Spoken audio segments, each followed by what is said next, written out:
Life in the Philippines. So, I've got news stories, weird things that happened today. And I'm going to tell you, Filipinas and Filipinos, they have serious problems. They're not like Americans. They are not intelligent people. They're filled with hatred and anger. And I'm going to explain to you what happened today. They have severe social anxiety. Like, they can't speak to people. One thing that happened, I went to a hotel, and the room was like this room. It's not very big. It's a very small room. Only a few people could stand next to each other. I walk in, and there's a woman sitting on the sofa by the door. She doesn't acknowledge me, doesn't say anything. And I walk in, and I'm looking around, and it's only a few steps to the counter, the front desk. And the woman is literally like right there, sitting on the sofa next to me, but behind me. And I go to the front desk, and I'm looking in. There's nobody there. And I notice that there's an open door, right there, open door. And I said, hello. I didn't say it like that. I said, hello. The woman behind me said hello. And I turned around, and she stood up, and she started walking towards the front desk. She didn't go all the way. She stopped at some point. I said, turned around, and I said to her, what's your rate? And she pointed to a rate card that was hanging somewhere that I didn't notice. I said, do you have a monthly rate? She said, no. I said, okay. Then I left. And I'm like, she knows when I walk in the door that I'm a potential customer. She knows that. She knows I don't stay there.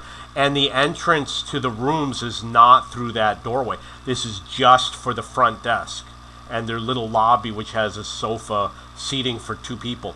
She knows that she works there. She knows I'm a likely customer, just ignores you. Doesn't say anything. So that's the way they are. You could go to virtually any business, they just ignore you. And it could be a big business. It could be a big restaurant, could be the hardware store. No matter where you go, they don't want to help anybody. And in a lot of places, they'll be sitting down with their heads in their cell phones. They won't even look up to, and they know you're there. They just won't acknowledge you. And the other thing that happens is when I show up and there's other Filipinos, they always help the Filipinos first, even if they know that I was there first. And what they will do is they will try to find a way to walk away from the counter so that when they come back, they'll talk to the Filipino first because that's the closest person to them, even though they knew I was there first. So I show up, they walk away to helping somebody, and they have a nonsense conversation. Oh yeah, it's available in blue and it's available in red, and there's two choices, and you can get one or you could get the other. Or if you wanted two, you could get both, and you could get the red one, you could get the blue one, you get the blue one, you could get the red one. You hear all these stupid conversations. They wait for a Filipino person to show up, and then they'll walk, and they'll say, oh, I'm pointing at something white. Oh, you want the blue one? Well, this one's white. It's not what you want. They'll pretend that they're doing something somewhere else just so they don't have to talk to me. And then when they come back, they talk to the Filipino person. They say, how can I help you? And I've even seen them go like this, like to call a Filipino person who's standing behind me. They've done this many times, especially at the grocery store. So another thing that happened was riding my motorcycle, they do not look when they cross the road. And I saw a bunch of motorcycles. There were like 6 motorcycles parked at the side of the road. And I did not know why. So because I'm a safe driver, I slow down. Thank God I did, otherwise I would have slammed into this guy. He was parked on the side of the road. He didn't even look. He goes like this. Well, I'm coming. I was like another foot away from slamming into him. And my brakes went out. The right brake went out. I had to have the brake handle, the fluid box, everything had to be replaced when I got home. I had no brake going home. I had to drive slow. It wasn't that point that the brake went out, but the next intersection, brakes went out. So I really could have, if I had slammed into that guy, I would have hit his leg, knocked him over. I would have been injured, probably, maybe broken the street, whatever. Checking the time. He didn't even look. He didn't even look. He looked like he was the coolest guy in the world. He didn't care. They were driving down some dirt road, and they had to go one at a time, and they had to wait till someone else is coming before they cross the road. So the other thing is, Filipinos are stupid people. I bought something, it was 165 pesos. It was food. And I ordered a bottle of water. It's 20 pesos. You already know that it's 185 pesos. The girl, she's a young woman. Maybe she's in her 30s. She got a calculator out, and she typed 165 plus 20, which is 185. I think it happened yesterday. They're dumb people. They can never do basic math. I saw twice a girl type 1 times 18. Because a bottle of water was 18 pesos. She typed 1 times 18, one bottle of water, and then she told me 18 pesos. And then like a few months later, she did it again. That was at a hotel that I lived at. They do this all the time. My landlord, who's my age or older, I gave him 5,000 pesos. The rent was 4,500. You immediately know what the change was. He got the calculator out.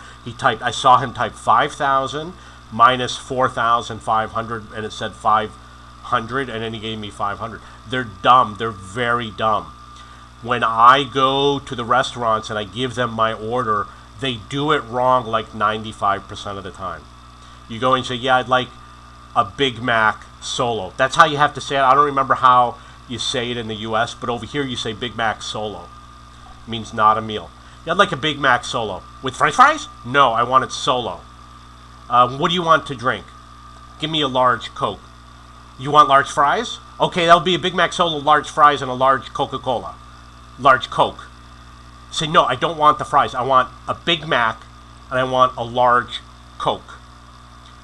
And then they'll always make it sound like it's my fault. They'll say, you have to tell me what you want.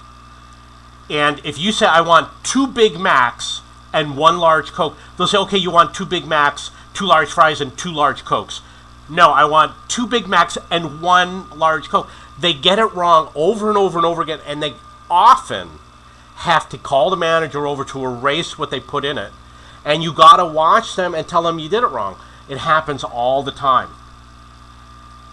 And the same with the mechanics. I don't know how I got a flat tire, and the tubes last sometimes only a day, and I got to go get a new tube. And it's almost always because they don't put, I don't remember what you call it, the valve on properly. They don't put the valve on properly. They don't tighten it so the air comes out, or they put it on crooked. They don't line it up so it breaks. And it happens again and again and again. Every time they fix anything, you have to double check, triple check. You have to ask them, did you tighten the bolts? Yes. Did you tighten the 2 that connects to the engine block? Yes. Did you put air in the tire? You have to go through everything, and you got to double check. There was a time the guy tightened a bolt, and I turned it 5 times more. That's how bad it is. There was something else that happened. I don't remember what it was. But every day I got to go through this nonsense. And it's like I said, they're angry. This woman has 2 kids. See her every day at the pharmacy. They bring their kids to work. This is a big pharmacy. Kids are screaming. The parents never tell the kids to stop screaming. They let the kids do whatever they want. If the kid takes things and starts smashing things, mother's not going to say anything.